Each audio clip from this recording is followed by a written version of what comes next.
उस रात पार्टी का माहौल काफी गर्म था। मेरी गर्लफ्रेंड ट्रूथ एंड डेयर हार गई और उसे सजा मिली अपनी जिंदगी के उस इंसान को कॉल करने की जिसे खोने का उसे सबसे ज्यादा पछतावा हो।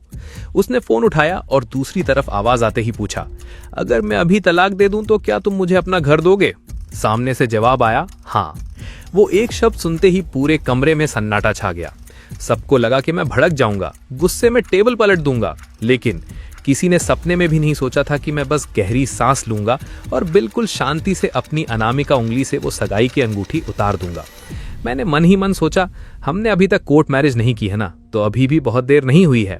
मैंने उससे कहा, तो ठीक है, चलो ब्रेकअप करते हैं, मैं तुम्हारी राह से हमेशा के लिए हट जाता हूं। बिना एक और शब्द कहे मैं मुड़ा और उस दरवाजे से बाहर निकल गया। रास्ते की ठंडी हवा मेरे चेहरे से टकरा रही थी। मैंने अपना फोन निकाला और सीधे बीजिंग में अपने मॉम डैड को कॉल लगाया। मॉम, डैड, मैं घर लौट रहा हूँ, शादी करने के लिए तैयार हूँ। डैड की आवाज में जो खुशी थी वो छुपाए नहीं छुप रही थी। बहुत अच्छे लिंचुआन, आखिरकार तुम मान गए। तुम हमारे लिन ग्रुप के इकलौते वारिस हो। अगर तुमने इन पिछले कुछ सालों में बाहर अकेले आजाद घूमने की जिद ना की होती तो तुम्हारी शादी कब की हो गई होती। हमने पहले ही तुम्हारे लिए एक बहुत ही परफेक्ट लड़की पसंद कर ली है, बस तुम्हारी हाँ का इंतजार था।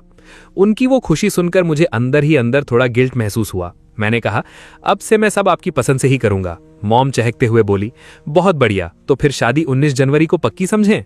तुम कब वापस आ रहे हो? क्या तुम शादी से पहले एक बार उस लड़की से मिलना चाहोगे? मैं मीटिंग अरेंज करा देती हूँ। मॉम की इन एक्साइटेड बातों से मेरा सिर चकराने लगा था। सच कहूं तो मुझे रत्ती भर भी परवाह नहीं थी कि मैं किससे शादी कर रहा हूं। मैंने उनकी बात बीच में काटते हुए कहा, मैं जल्द से जल्द वापस आऊंगा और बिजनेस संभालूंगा। ये शादी बस मेरी एक जिम्मेदारी है, तो उससे पहले मिलने की कोई जरूरत नहीं है। आप बस तैयारियां कीजिए, मैं शादी से ठीक एक दिन पहले पहुंच जाऊंगा। जैसे ही मैंने कॉल कट किया, बेडरूम का दरवाजा खुला और लू रुयान माथे पर सिलवटे लिए अंदर आई। शादी? कैसी शादी? उसकी हैरानी देखकर मैंने बिना कोई एक्सप्रेशन दिए शांति से फोन साइड में रखा और एक परफेक्ट बहाना बना दिया। अरे, एक दोस्त की शादी है, उसने मुझे बेस्ट मैन बनने के लिए बुलाया है।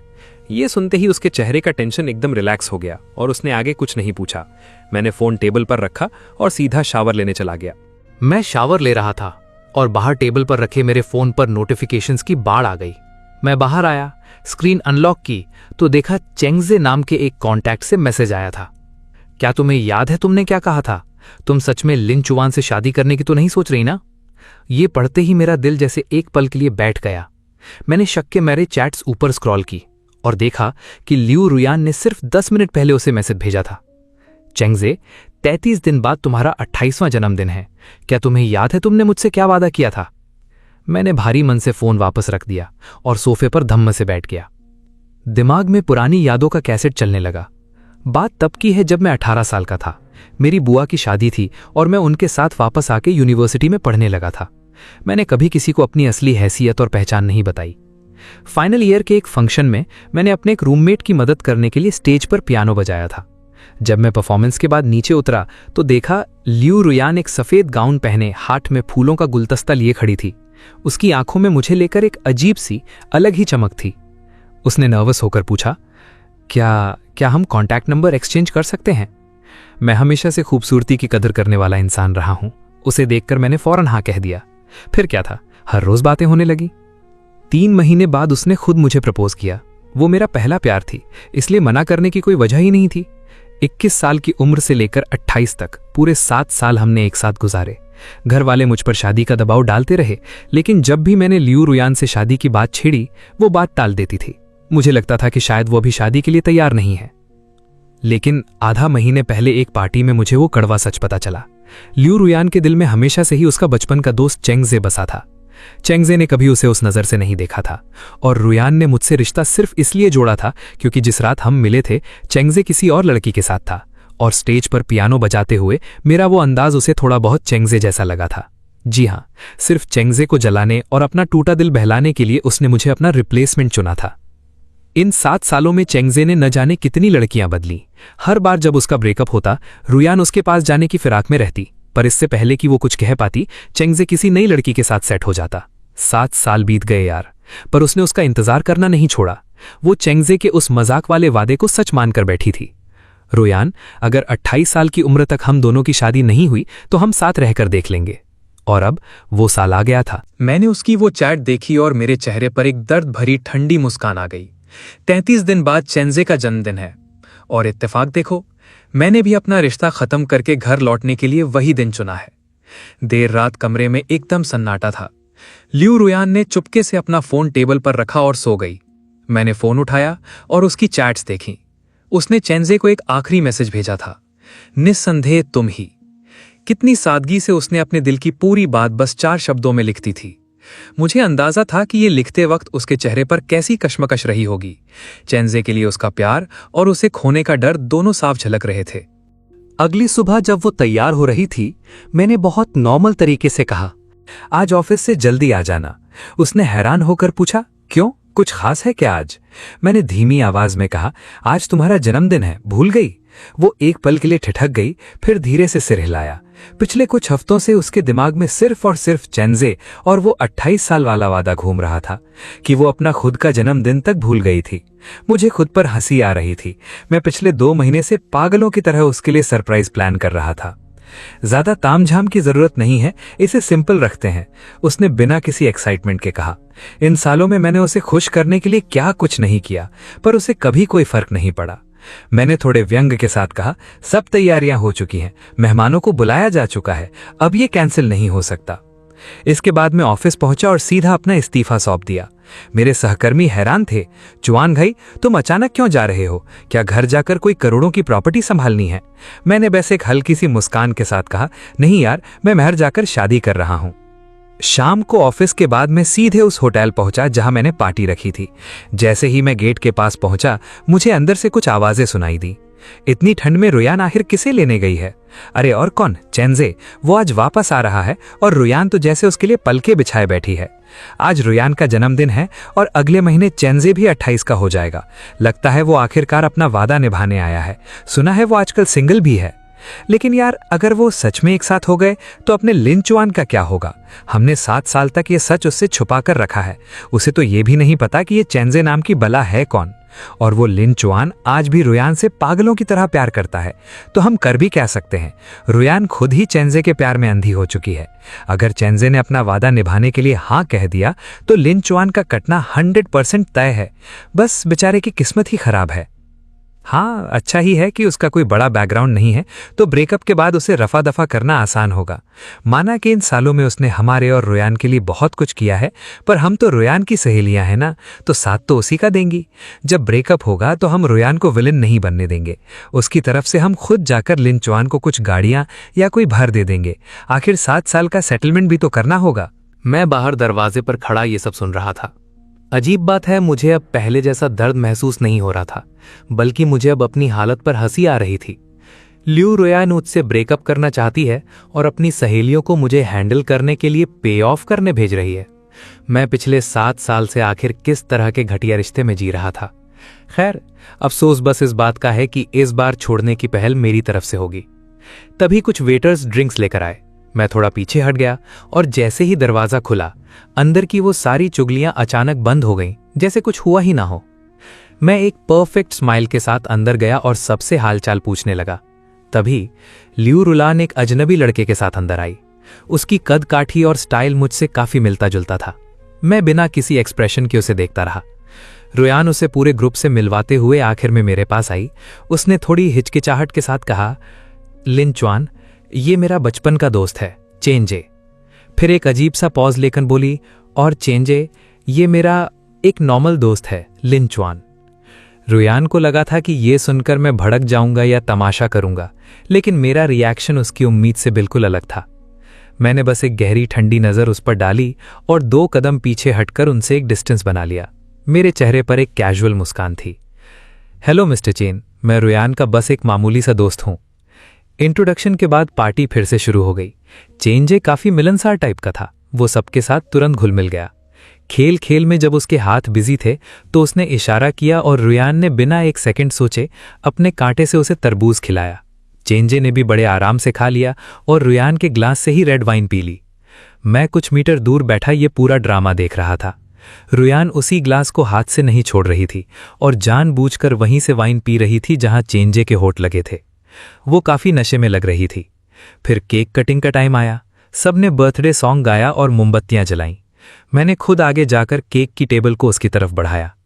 28 नंबर की मोमबत्ती देखकर रुयान ने अपना सिर झटक कर अपना नशा उतारने की कोशिश की। उसकी नजरें पूरे कमरे में घूमी और फिर सीधे चेंजे पर जाकर टिक गईं। इस साल मैं कोई विश नहीं मांगूंगी, बल्कि एक सवाल पूछूंगी, उसने चेंजे की आंखों में गहराई से झांकते हुए कहा। अजय, तुम भी अब 28 के होने वाले हो, क्या तुम्हारी कोई गर्लफ्रेंड है? पूरे कमरे में अचानक सन्नाटा छा गया। चेंजे थोड़ा हैरान हुआ, फिर कैजुअली बोला, अभी तो कोई नहीं है। बस अगले ही पल वहां शोर मच गया। उसकी सहेलियां खुशी से चिल्लाने लगीं और नशे में धुत रुयान को घेर कर पागलों की तरह नाचने लगीं। और मैं चुपचाप एक किनारे बैठा बस एक अनजान मामूली दोस्त का रोल प्ले करता रहा। पार्टी खत्म हुई। जब सब चले गए तो मैंने रुयान को सहारा देकर कार में बिठाया। वो पूरी तरह नशे में थी। मेरे कंधे पर सिर रखकर अपनी दबी हुई बातें बड़बड़ाने लगी। वो रोते हुए कह रही थी, प्लीज मत जाओ, मेरे पास रुक जाओ, बाकी सब ठीक है, पर मैं क्यों नहीं? मैंने तुम्हारा सालों इंतजार किया है। ड्राइवर को लगा कि वो मुझसे ये सब कह रही है। उसने हंसकर कहा, भाई आपकी गर्लफ्रेंड आपसे बहुत प्यार करती है। मैंने बस एक हल्की कड़वी मुस्कान के साथ जवाब दिया, वो चेंजे से प्यार करती है और मैं चेंजे नहीं हूं। अगली सुबह जब रुयान का नशा उतरा तो उसे बीती रात की धुंधली यादें सताने लगी। उसने घबराते हुए सफाई दी, लिंचवान, कल क्लब पहुंचते ही मुझे बहुत पिला दी गई थी। मैंने नशे में जो भी बकवास की, प्लीज उसे सीरियसली मत लेना। मुझे उम्मीद नहीं थी कि उसे सब याद होगा और ना ही इतने घटिया बहाने की उम्मीद थी, पर मैंने एकदम शांति से उसकी हाँ में हाँ मिलाई और कहा, कोई बात नहीं, मैं समझता हूं। मेरी ये खामोशी और कल की वो नॉर्मल दोस्त वाली बात याद करके उसे अंदर ही अंदर घबराहट होने लगी। उसने बात बदलने के लिए तुरंत कहा, कल मैं सबके साथ बिजी थी और तुम्हें बिल्कुल टाइम नहीं दे पाई। क्या तुम मुझसे नाराज हो? चलो आज शाम को डेट पर चलते हैं। मैंने सीधा और रूखा जवाब दिया, शाम को मैं बिजी हूं, नहीं आ पाऊंगा। मेरे इस इनकार ने उसे और भी जिद्दी बना दिया। आखिर में मुझे हाँ कहना ही पड़ा। शाम को मैं तैयार होकर निकल ही रहा था कि मेरे पुराने कलीग किन हाउ का मैसेज आया, लिंचवान, क्या तुमने अपनी गर्लफ्रेंड को ऑफिस छोड़ने के बारे में नहीं बताया? वो यहां आई थी और काफी गुस्से में लग रही हैं। मैसेज पढ़ते ही रुयान का कॉल आ गया। उसकी तेज आवाज फोन में गूंज रही थी, तुम्हारे कलीग्स कह रहे हैं कि तुमने जॉब छोड़ दी है और तुम शादी करने वाले हो। इससे पहले कि मैं कुछ एक्सप्लेन करता, वो मुझ पर चिल्लाने लगी, मैंने तुम्हें पहले ही कहा था कि मेरा अभी शादी का कोई इरादा नहीं है। मुझे समझ आ गया कि महारानी सोच रही हैं कि मैं जॉब छोड़कर उन पर शादी का दबाव बना रहा हूं। मैंने बेहद ठंडे दिमाग से कहा, कलीग्स की बातों को सीरियसली मत लिया करो, मैंने बस थक कर एक ब्रेक लेने के लिए जॉब छोड़ी है। मेरी ये बात सुनकर वो थोड़ी शांत हुई। उसने पूछा, तुम कहाँ हो, मैं आऊं क्या? मैं उसे एड्रेस बताने ही वाला था कि तभी मुझे बैकग्राउंड से किसी के हंसने की हल्की सी आवाज आई। वो आवाज बिल्कुल चेंजे जैसी थी। मैंने तुरंत अपना जवाब बदल दिया और कहा, नहीं, कोई जरूरत नहीं है, और फोन कट गया। काली पड़ती स्क्रीन को देखकर मैं खुद पर हंसा। अगर वो सच में आना चाहती तो फोन इतनी जल्दी नहीं काटती। वो बस अपनी ड्यूटी पूरी करने की रस्म निभा रही थी और मैं बेवकूफों की तरह उसे सच मान बैठा था।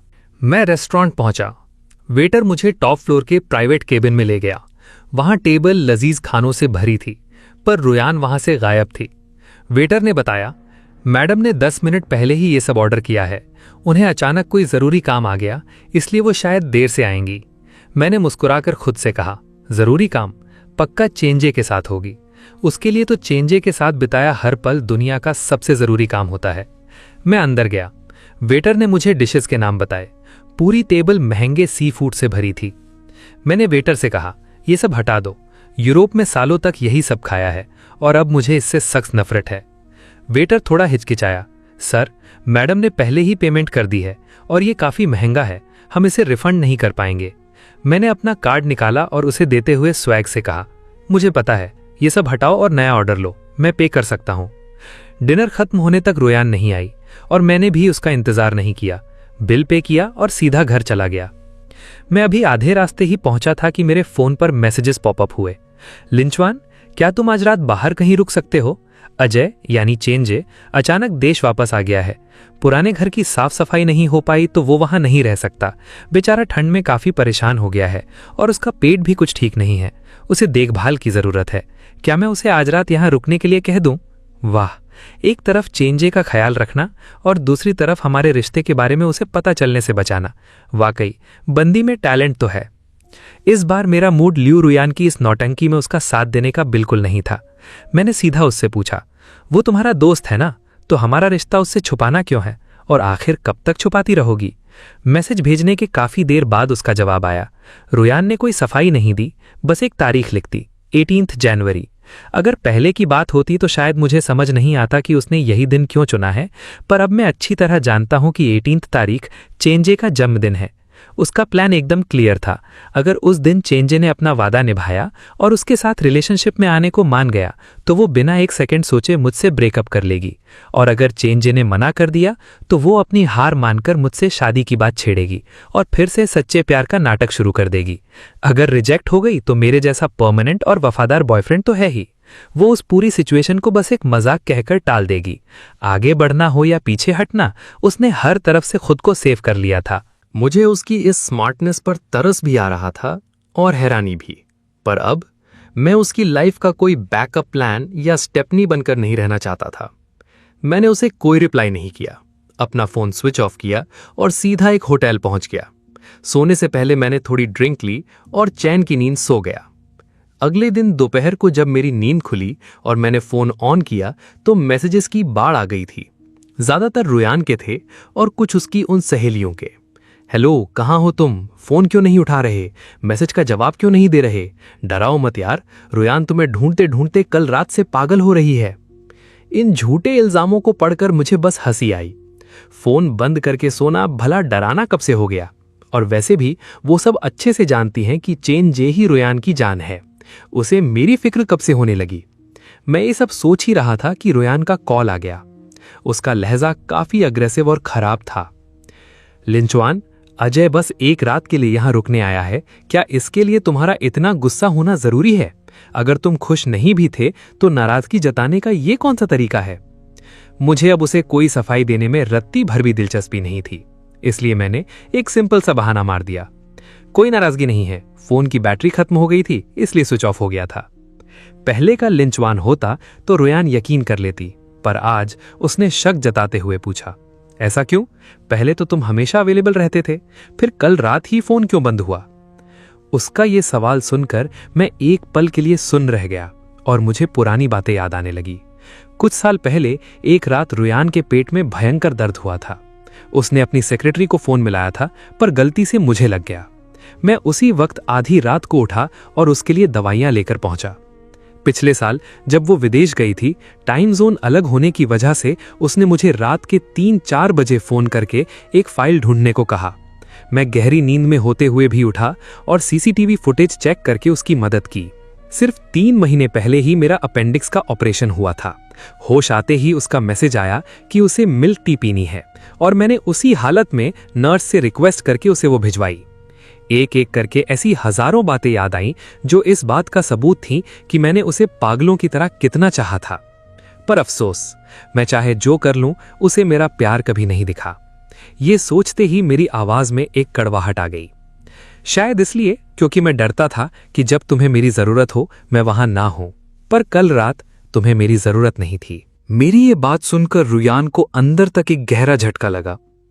7 साल के इस रिश्ते में मैंने हमेशा उसकी हर बात मानी थी।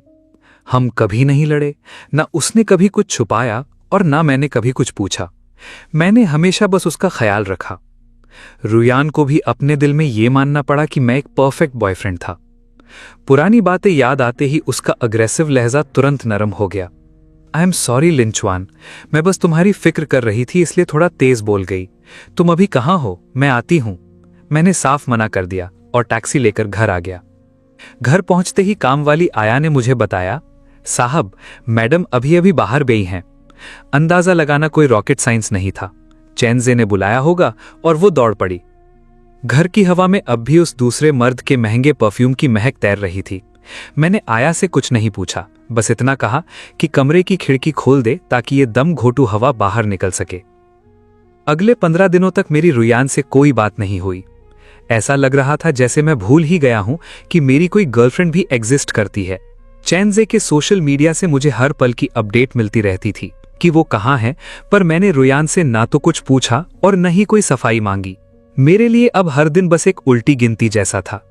जो इंसान आपकी लाइफ से जाने वाला है, उस पर अपना कीमती वक्त बर्बाद करने का क्या फायदा। न्यू ईयर की रात थी, बाहर बर्फ गिर रही थी। मेरा मूड अच्छा था तो मैंने पूरी रात खिड़की के पास बैठकर रिलैक्स होकर फिल्में देखीं। सुबह के वक्त जब बाहर पटाखों का शोर हो रहा था, मैं थककर कुर्सी पर ही लेट गया। तभी दरवाजे पर कदमों की आवाज आई। नशे में धुत रुयान घर लौटी थी। वो लड़खड़ाते हुए आई और सोफे पर ढेर सारे महंगे शॉपिंग बैग्स पटक दिए। देखो लिंसवान, मैं तुम्हारे लिए 2 मफलर लाई हूं। बाहर बहुत ठंड है ना? और ये देखो, रोलेक्स की घड़ी, तुम्हारा न्यू ईयर गिफ्ट, बताओ कैसी है? वो पागलों की तरह ये सारे गिफ्ट्स मुझ पर लादने लगी। मैंने मफलर हटाया क्योंकि मुझे गर्मी लग रही थी। वो अचानक मेरा हाथ पकड़कर माफी मांगने लगी। सॉरी यार, पिछले कुछ दिनों से मैं बहुत बिजी थी, घर नहीं आ पाई। क्या तुम फिर से मुझसे नाराज हो? मुझे उस दिन तुम्हें रेस्टोरेंट में अकेला नहीं छोड़ना चाहिए था। लिंचवान, प्लीज मुझे माफ कर दो ना। अब हम सब ठीक कर लेंगे। बोलते बोलते वो मुझे किस करने की कोशिश करने लगी। मुझे उसके मुंह से आती शराब की वो बदबू बर्दाश्त नहीं हो रही थी। जैसे तैसे मैंने उसे दूर किया और बेड तक पहुंचाया। उसके सोने के बाद मैंने लिविंग रूम साफ किया और अपना फोन चेक किया। सोशल मीडिया पर हर कोई न्यू ईयर सेलिब्रेट कर रहा था, पर मेरी नज़र सीधे चेंजे की पोस्ट पर गई। उसने 9 तस्वीरों का एक कोलाज डाला था जिसमें वो एक खूबसूरत लड़की के साथ बर्फ में पोज दे रहा था। कैप्शन था, साल की पहली बर्फ और मेरा नया, सही और पसंदीदा हमसफर। इसे देखते ही मुझे सारा माजरा समझ आ गया। अच्छा, तो इसीलिए रुआन अचानक नशे में घर आई और मुझ पर इतना प्यार बरसाने लगी। उसका क्रश किसी और के साथ सेट हो गया था, इसीलिए उसे इस पुराने खिलौने की याद आ गई। मेरे चेहरे पर एक बेहद कड़वी मुस्कान आई। मैंने वो रोलेक्स की घड़ी उतारी और मेज पे पटक दी। अगले कुछ दिन रुआन का बिहेवियर बिल्कुल बदल गया। वो कहीं बाहर नहीं गई, बस घर पर रहकर मेरा ख्याल रखने का नाटक करती रही। मेरे पेट में दिक्कत थी तो वो खुद किचन में जाकर खिचड़ी बनाने लगी। मैंने एक ट्रैवल ऐड देखा तो वो तुरंत वेकेशन प्लान करने लगी। शायद दिल टूटने के बाद उसे मेरी अहमियत समझ आ रही थी।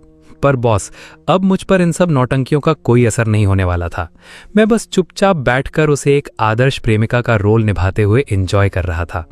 वो मेरे छोटे छोटे कामों के लिए इधर उधर भागती रही और सच कहूं तो मुझे जरा भी बुरा नहीं लगा। इन आखिरी दिनों में वो जो भी मेरे लिए कर रही थी उसे मैं अपने पुराने एहसानों का रिटर्न मान रहा था। जब बाहर बर्फ गिरना रुकी तो मॉम ने मुझे कुछ वेडिंग सूट के डिजाइन्स भेजे और पूछा कि मुझे कौन सा पसंद है।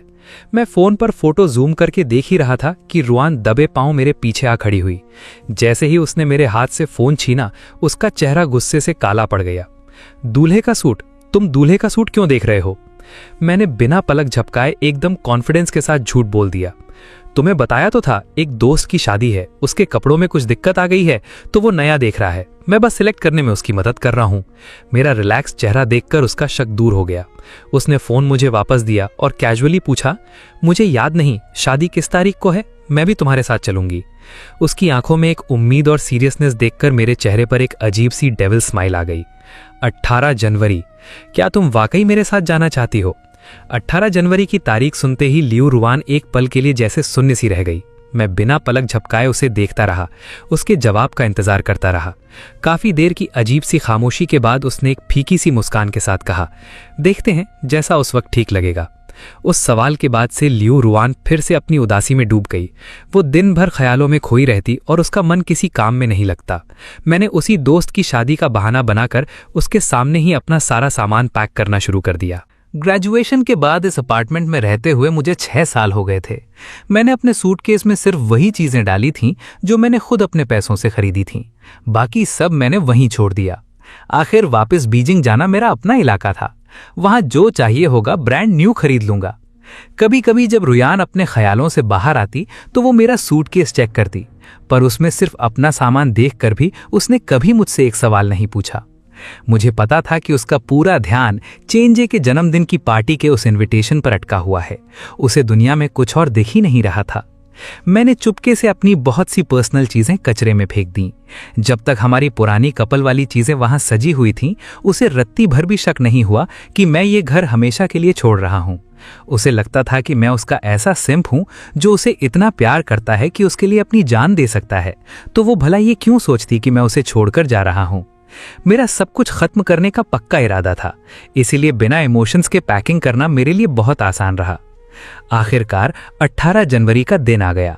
आसमान में गहरे बादल छाए थे, जैसे बारिश होने वाली हो।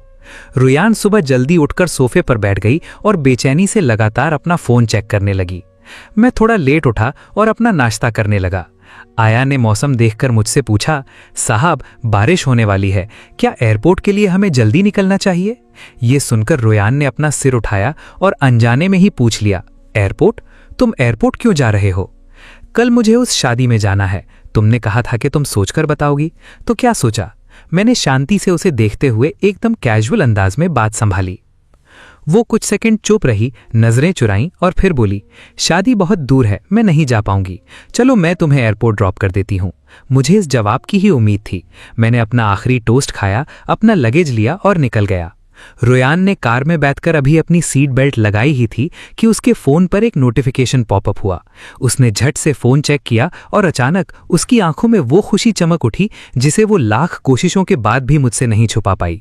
उसने तुरंत बेल्ट खोली और कार से बाहर निकल गई। नीचे उतरने के बाद उसे शायद एहसास हुआ कि वो क्या कर रही है, तो उसने झुककर खिड़की से मुझे सफाई दी। लिन चुआन, ऑफिस में अचानक कुछ काम आ गया है, मैं ड्राइवर को भेज देती हूँ, वो तुम्हें एयरपोर्ट छोड़ देगा।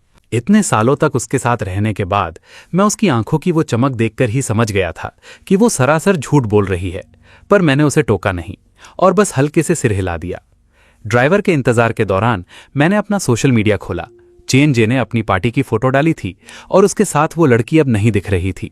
इसका सीधा मतलब था कि उनका फिर से ब्रेकअप हो गया है, और इसी का मतलब था कि चेन जे का वो पुराना वादा कि अगर 28 साल की उम्र तक उसकी शादी नहीं हुई तो वो रुयान के साथ रहेगा, उसके पूरा होने की उम्मीद फिर से जाग गई थी।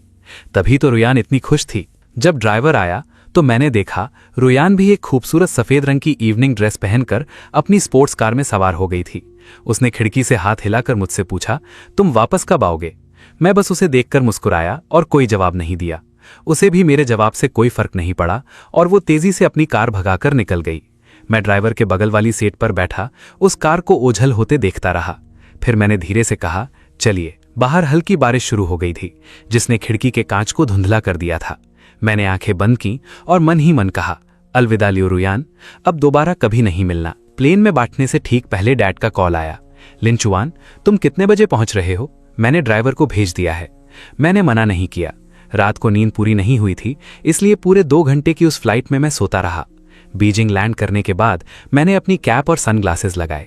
जैसे ही मैं एग्जिट गेट से बाहर निकला, किसी ने मुझे आवाज दी, लिन चुआन। मैंने नींद भरी आंखों से सिर हिलाया। मुझे लगा कि अंकल ने किसी ड्राइवर को भेजा होगा। मैंने सामने खड़ी एक बेहद खूबसूरत लड़की को देखा और मुझे लगा कि शायद यही ड्राइवर है। मैं गाड़ी में बैठते ही फिर से सो गया। जब मेरी नींद खुली तो कार एक अनजान आलीशान विला के सामने खड़ी थी। मैंने शक के साथ पूछा, ये तो मुझे कहाँ ले आई? ये मेरा घर तो नहीं है। मेरी हालत देखकर वो हल्के से मुस्कुराई। आज ये आपका घर नहीं है, पर कल से जरूर होगा। असल में ये हमारा वेडिंग विला है। ये सुनकर मैं हक्का बक्का रह गया। मेरी नींद पूरी तरह उड़ गई।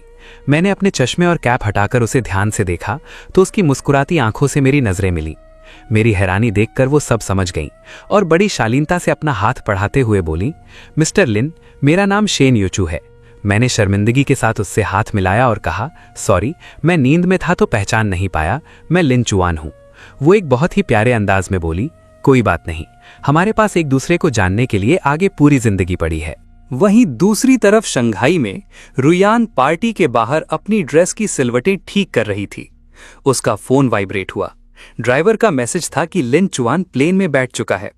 उसने हिचकिचाते हुए मुझे एक मैसेज किया, पहुंचकर बता देना। अपना मन पक्का करके उसने दरवाजा खोला। उसकी नजरें सीधा उस शख्स पर जाकर रुकीं जिसके लिए वो सालों से तरस रही थी, चेन जे। उसे देखते ही उसकी धड़कनें तेज हो गईं। वहां कुछ लड़के मजाक कर रहे थे, अजय आज तो उसे मिलवा ही दे, कब तक छुपा कर रखेगा, विश मांगते वक्त सबको सरप्राइज दे देना। रुयान को अपने पिछले बर्थडे की बात याद आई और उसे लगा कि शायद 16 साल की उम्र में किया गया वो मजाक आज फाइनली सच होने वाला है। वो पूरी पार्टी में बस यही सोचती रही और घबराहट में उसने काफी ड्रिंक कर ली। जब केक आया तो एक्साइटमेंट से उसके हाथ कांपने लगे। उसकी सहेलियों ने उसे घेर लिया और कानाफूसी करने लगी। रुयान, तुम्हारा सपना सच होने वाला है, कैसा लग रहा है? रुयान बस शर्माती हुई मुस्कुराती रही। तभी उसकी सहेली ने उसके कंधे पर हाथ रखा और पूछा, पर यार अगर बात बन गई तो लिन चुआन का क्या होगा? चेंजे की पार्टी में मेरा नाम सुनते ही रुयान की मुस्कान गायब हो गई और उसे थोड़ा बुरा महसूस हुआ, पर उसकी सहेलियों ने उसे तुरंत चढ़ाना शुरू कर दिया। अरे छोड़ ना उसे, अभी इसी वक्त ब्रेकअप कर ले, वो एक मामूली सा लड़का है, उसे संभालना कौन सा मुश्किल है, अगर वो तमाशा करे तो हम देख लेंगे, तू बस फिक्र मत कर। सबके उकसाने पर रुयान ने अपना फोन निकाला और एक मैसेज टाइप किया, पर सेंड बटन पर आकर उसकी उंगली रुक गई। तभी उसकी सहेलियों ने उसका हाथ पकड़कर जबरदस्ती बटन दबा दिया। स्क्रीन पर उसके पहले वाले मैसेज पहुंचकर बता देना कि ठीक नीचे एक नया मैसेज पॉपअप हुआ, चलो ब्रेकअप करते हैं। उसी वक्त पार्टी में सबने हैप्पी बर्थडे गाना शुरू किया। रुयान की धड़कती उम्मीदों के बीच चेंजे ने हाथ जोड़कर अपनी विश मांगी। उम्मीद है मेरा 28वां साल शानदार होगा और मैं अपने अगले साल की विश जिया जिया के साथ मांग पाऊंगा। ये सुनते ही रुयान के चेहरे का रंग उड़ गया। बाकी लोग भी हैरान रह गए, ये जिया जिया कौन है, मिलवाओ तो सही। तभी दरवाजा खुला और एक बेहद खूबसूरत लड़की अंदर आई। हेलो सबको, मैं चेंजे की गर्लफ्रेंड हूं, शिया जिया जिया। पूरा कमरा शोर और सीटियों से भर गया और चेंजे मुस्कुराते हुए अपनी नई गर्लफ्रेंड का हाथ पकड़कर सबको अपनी लव स्टोरी सुनाने लगा। और ल्यूरोयान, वो एक कोने में बैठी अपनी सहेलियों के साथ एक के बाद एक ड्रिंक गतक रही थी। पीते पीते वे सब नशे में चूर हो गईं। तभी उसकी एक सहेली तांगयान लड़खड़ाते हुए उठी और सीधे चेंजे के सामने जा खड़ी हो गई। सबकी हैरान नजरों के बीच वो अपनी सहेली के हक के लिए चिल्लाने लगी, चेंजे, क्या तुम भूल गए कि तुमने सालों पहले रुयान से क्या वादा किया था? यह सुनकर शिया जियाजिया के चेहरे पर भी कंफ्यूजन आ गया। वादा? कैसा वादा? चेंजे का चेहरा उसी पल उतर गया, पर नशे में धुत तांगयान को किसी की परवाह नहीं थी। दूसरी सहेलियां भी मैदान में कूद पड़ी। तुमने रुयान से वादा किया था कि 28 के होने पर तुम उसके साथ रहोगे, हमें सब याद है। क्या तुम अब अपनी बात से मुकर रहे हो? शिया जियाजिया की मुस्कान तुरंत गायब हो गई। उसने चेंजे को एक तीखी नजर से देखा और कहा, सच में? चेंजे ने घबराकर कहा, नशे में किए गए एक बेवकूफाना मजाक को कोई सीरियसली कैसे ले सकता है? और वैसे भी मैंने तब कहा था जब मैं सिंगल होता, पर अब मेरी गर्लफ्रेंड है तो वो बात अब कोई मायने नहीं रखती। उसका बोला हुआ एक एक शब्द रुयान के कलेजे में खंजर की तरह चुभ रहा था। उसने अपना सीना पकड़ लिया जहां बेइंतहा दर्द हो रहा था और सोफे का सहारा लेकर खड़ी हुई। सबकी नजरों के सामने वो पागलों की तरह हंसने लगी। हाँ, सब गलत है। तुम्हारे पास गर्लफ्रेंड है तो मेरे पास भी बॉयफ्रेंड है। सब मजाक था, बस एक मजाक। उसकी बातों से जिया जिया के चेहरे पर फिर से सुकून आ गया। उसने चेंजे का हाथ पकड़ा और रुयान के सामने जाकर ऐसे जताने लगी जैसे कुछ हुआ ही न हो। ओह, तो ये बस एक गलतफहमी थी। वैसे मैंने सुना है रुयान दीदी का बॉयफ्रेंड है, आज उन्हें साथ क्यों नहीं लाई? रुयान का दिमाग सुन्न था, पर वो जबरदस्ती मुस्कुराई। वो एक शादी में शामिल होने गया है, उसके पास वक्त नहीं था। जिया जिया ने सिर हिलाया, पर चेंजे की आंखों में एक अजीब सा गुस्सा और शक पैदा हो गया था। कौन है वो बॉयफ्रेंड? मुझे देश वापस आए इतना वक्त हो गया, तुमने कभी उसका जिक्र तक नहीं किया। चेंजे का तेवर देखकर रुयान की आवाज ही नहीं निकल रही थी। तांगयान ने तुरंत उसे सहारा दिया और चेंजे को ताना मारते हुए कहा, लिन चोआन ही रुयान का बॉयफ्रेंड है। वही लड़का जो रुयान की बर्थडे पार्टी में सबसे हैंडसम था, वही है उसका बॉयफ्रेंड। चेंजे को वो रात याद आई जब मैंने मुस्कुराकर खुद को मामूली दोस्त बताया था। उसे कुछ गड़बड़ लगी और उसने तंज कसा, पर उस दिन तो तुम दोनों कह रहे थे कि बस दोस्त हो। तांगयान चिढ़कर बोली, कपल्स में छोटे मोटे झगड़े चलते रहते हैं चेंजे, तुमने इतनी लड़कियां घुमाई हैं, तुम्हें इतना भी नहीं पता? चेंजे का चेहरा गुस्से से लाल हो उठा। उसने तांगयान को घूर कर देखा और बोला, बात हजम नहीं हो रही। मैंने दुनिया देखी है इसलिए पूछ रहा हूं। अगर तुम सब कह रही हो कि वही बॉयफ्रेंड है तो क्यों ना मैं उसे कॉल लगाऊं? मुझे भी तो अपने नए जीजाजी से जान पहचान करनी चाहिए। रुयान और उसकी सहेलियों के चेहरे उसी पल काले पड़ गए। उन्हें अभी अभी भेजा गया वो ब्रेकअप मैसेज याद आ गया। उनके डरे हुए चेहरे देखकर चेंजे को यकीन हो गया कि दाल में कुछ काला है। उसने सीधा अपना फोन निकाला और मुझे वॉइस कॉल लगा दी। वे औरतें फोन छीनने के लिए आगे बढ़ी, पर जिया ने बीच में आकर चेंजे का बचाव किया। चेंजे ने बिना डरे फोन का वॉल्यूम फुल किया और लाउड स्पीकर ऑन कर दिया। कमरे में पिन ड्रॉप साइलेंस था, बस फोन की रिंग सुनाई दे रही थी।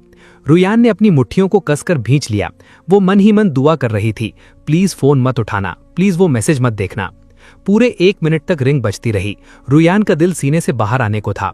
जब कॉल अपने आप कटने ही वाली थी तभी मैंने फोन उठा लिया। मिस्टर चैन, क्या काम है? मेरी आवाज सुनते ही रुयान का चेहरा सफेद पड़ गया, जबकि चेंजे की आंखों में कमीनी सी मुस्कान थी। कुछ खास नहीं लिंचुआन, बस आज मेरा जन्मदिन है। सुना है तुम रुयान के बॉयफ्रेंड हो, सोचा तुम्हें भी पार्टी में बुला लूं। फोन पर कुछ सेकंड सन्नाटा रहा। रुयान की सांसें अटक गई थीं। तभी मेरी एकदम चिल आवाज आई, सॉरी मिस्टर चैन, मैं अभी बीजिंग में हूं तो नहीं आ पाऊंगा। मेरी आवाज इतनी नॉर्मल सुनकर रुयान को लगा कि मैंने शायद अभी तक वो मैसेज नहीं देखा है। उसे थोड़ी राहत मिली, पर मेरी बात अभी खत्म कहाँ हुई थी। मैंने हंसते हुए आगे कहा, वैसे मेरा और लियू रुयान का ब्रेकअप हो गया है, तो आप कोई गलतफहमी मत पालना। चैन से थोड़ा हैरान हुआ, पर उसकी आवाज में मजे लेने वाला अंदाज था। ब्रेकअप कब हुआ? मैंने कैजुअली जवाब दिया, अभी थोड़ी देर पहले, करीब 10 मिनट हुए होंगे। मुझे उसका ब्रेकअप मैसेज अभी मिला है। वहां खड़े लोग अपनी हंसी रोकने की कोशिश करने लगे। चैनजे ने मजे लेते हुए रुयान और उसकी सहेलियों को देखा और कहा, ठीक है भाई, मैं ये खबर उन तक पहुंचा दूंगा। मैंने आखिर में एक जोरदार पंच मारा। शुक्रिया मिस्टर चैन, आपको आपके 28वें जन्मदिन की बहुत बहुत बधाई, और उम्मीद है कि प्यार करने वालों को मंजिल मिले। मैंने जानबूझकर 28वें साल पर जोर दिया ताकि सबको समझ आ जाए कि मुझे इनके इस घटिया ड्रामे की पूरी बात पता है। किसी की हिम्मत नहीं हुई कि मुझसे कुछ और पूछे। फोन कट गया। कमरे में 5-6 मिनट तक मौत जैसा सन्नाटा पसरा रहा। आखिर में जिया ने बात संभालने के लिए रुयान को ड्रिंक ऑफर की। रुयान ने एक ही सांस में वो ग्लास खाली किया, उसे मेज पर पटका और अपनी सहेलियों के साथ बेइज्जती का घूंट पीकर वहां से निकल गई। बाहर निकलते वक्त उसने जिया को किसी से कहते सुना, अजय, क्या ये मिस्टर लिन वही बीजिंग वाले लिन हैं? सुना है कि वो भी वहीं से हैं। क्यों, क्या हुआ? कुछ नहीं, बीजिंग के लिन परिवार का नाम बहुत सुना सुना लग रहा है। शायद मेरा वहम होगा। पार्टी से बाहर आते ही सहेलियां रुयान को ढांढस बनाने लगी। रुयान, अच्छा ही हुआ जो इस चेंज से पीछा छूटा। साले की 7 सालों में इतनी गर्लफ्रेंड्स रही हैं कि इसकी शादी में उनके लिए अलग से 10 टेबल लगानी पड़ेंगी। ऐसे प्लेबॉय से शादी करके कोई सुखी नहीं रहता। अपना लिंचवान ही तेरे लिए बेस्ट है। हाँ यार, लिंचवान तो चेंजे से हर मामले में बेहतर है। वो बस आज गुस्से में था, इसलिए उसने ऐसा कहा। तू घर जाकर उसे मना लेना, वो तेरा ऐसा आशिक है कि तुरंत मान जाएगा। सहेलियों की बातों से रुयान को थोड़ी तसल्ली मिली। उसने अपना फोन निकाला और बहुत सोच समझकर मुझे एक मैसेज टाइप किया, लिंचवान, मैं बस दोस्तों के साथ एक गेम खेल रही थी। टास्क ये था कि बॉयफ्रेंड को ब्रेकअप का मैसेज भेजो और फिर किसी और से फोन करवाकर उसका रिएक्शन देखो। तुम इसे सच मत मान लेना। तुम बीजिंग पहुंच गए, होटल मिल गया, या शादी की तैयारियों में बिजी हो? कल वापस आओगे या परसों? मैं तुम्हें एयरपोर्ट लेने आऊं क्या? जब मुझे उसका ये मैसेज आया तब मैं शेन यूचू को उसकी खूबसूरत वेडिंग ड्रेस ट्राई करते हुए देख रहा था। मैंने वो मैसेज पढ़ा और मेरी हंसी छूट गई। वाह भाई, मौके पर ही क्या स्क्रिप्ट बनाई है बंदी ने। दिमाग तो तेज है, पर अफसोस कि अब मैं इसकी एक बात पर भी यकीन नहीं करने वाला। साफ दिख रहा है कि चेन जे ने जब इसे सत के सामने जलील करके रिजेक्ट किया तो अपनी इज्जत बचाने के लिए ये वापस मेरे पास आ रही है। मुझे उस कॉल के बारे में सोचकर बस एक अफसोस हुआ। काश मैं वहां मौजूद होता और रुयान का वो उतरता हुआ चेहरा लाइव देख पाता। मैंने एक ठंडी सांस ली। शेन यूचू ने मुझे देखा और पूछा, क्या हुआ? क्या ये ड्रेस अच्छी नहीं लग रही? मैं दूसरी मंगवाती हूँ। मैंने मुस्कुरा कर कहा, नहीं नहीं, ड्रेस बहुत खूबसूरत है। बस अपनी शादी की वजह से मैं एक बहुत अच्छा तमाशा देखने से चूक गया, उसी का थोड़ा अफसोस है। तमाशा? कैसा तमाशा? मुझे भी बताओगी? मेरा मन तो बहुत था बताने का, पर अपनी होने वाली पत्नी के सामने एक्स गर्लफ्रेंड की बातें करना मुझे प्रोफेशनल नहीं लगा। मैंने बात घुमाते हुए कहा, अरे कुछ नहीं, शंघाई के कुछ पुराने दोस्त किसी के बर्थडे पर कुछ गड़बड़ कर बैठे हैं, बस वही था। चलो हम अपनी शादी की तैयारियों पर ध्यान देते हैं। शेन यूचू को लगा कि शायद मैं और कुछ नहीं बताना चाहता, इसलिए उसने भी ज्यादा सवाल नहीं किए और समझदारी दिखाते हुए लिविंग रूम से कुछ मीठा ले आई। शायद तुम्हें भूख लगी होगी, पहले कुछ खाकर पेट भर लो, फिर काम खत्म होते ही मैं तुम्हें बाहर डिनर पर लेकर चलूंगी। तुम्हारा कुछ खास खाने का मन है? सच में मुझे काफी भूख लगी थी।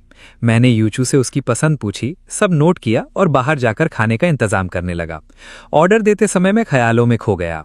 जो जानकारी मुझे मिली थी उसके हिसाब से शेन यूचू बीजिंग के मशहूर शेन ग्रुप की तीसरी बेटी है और मुझसे 2 साल छोटी है। उसकी एक बड़ी बहन उससे 2 साल बड़ी है और सबसे बड़ी बहन उससे 5 साल बड़ी है, जो फिलहाल शेन ग्रुप की वाइस प्रेसिडेंट है। यूचू की परवरिश उसी बड़ी बहन की देखरेख में हुई है, इसीलिए वो इतनी शालीन, तमीजदार और मैच्योर है। पिछले कुछ सालों से लिन और शेन परिवार के बिजनेस रिश्ते काफी गहरे हुए हैं और घर वालों ने हर तरफ से जांच परख करने के बाद ही इस शादी का प्रस्ताव रखा था। मॉम का कहना था कि यूचू ने मेरी फोटो देखते ही शादी के लिए हाँ कर दी थी, जैसे उसे मुझसे पहली नजर का प्यार हो गया हो। हालांकि मुझे मॉम की इस फिल्मी बात पर यकीन नहीं था, क्योंकि मैं तो बस अपना पिछला टॉक्सिक रिश्ता खत्म करके घर वालों की खुशी के लिए वापस आया था। मेरे दिमाग में इस शादी को लेकर कोई खास जज्बात नहीं थे। मैंने तो बस यही सोचा था कि निभ गई तो ठीक, वरना तलाक ले लेंगे। पर एक दोपहर उसके साथ बिताने के बाद भले ही हम अभी पूरी तरह खुले नहीं थे, मुझे एहसास हो गया कि मेरी मंगेतर वाकई लाजवाब है। खूबसूरती में तो वो बेमिसाल थी ही, पर उसका स्वभाव भी बहुत कोमल और समझदार था। वो हर काम सलीके से करती थी और उसे दुनियादारी की अच्छी समझ थी।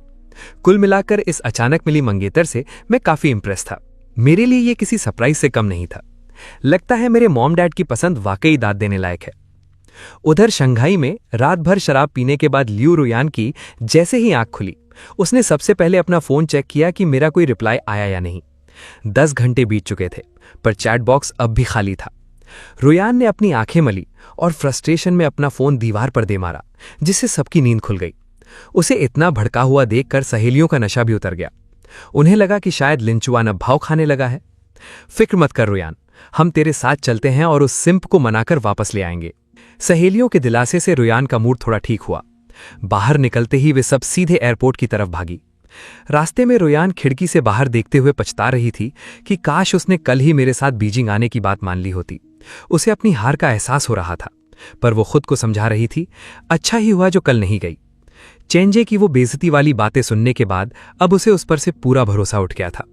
इन सालों में वो कई बार हार मानकर चेंजे का इंतजार छोड़ना चाहती थी, पर उस 28 साल वाले वादे ने उसे रोक रखा था। मेरे साथ रहते हुए भी वो हमेशा इसी कंफ्यूजन में रहती थी कि उसे आखिर क्या करना चाहिए, पर अब उसे अपना पक्का फैसला लेना था। उसने हिचकिचाते हुए सहेलियों से पूछा, अगर आज वो नहीं माना तो मैं सीधा शादी की बात छेड़ूंगी, तुम्हें क्या लगता है?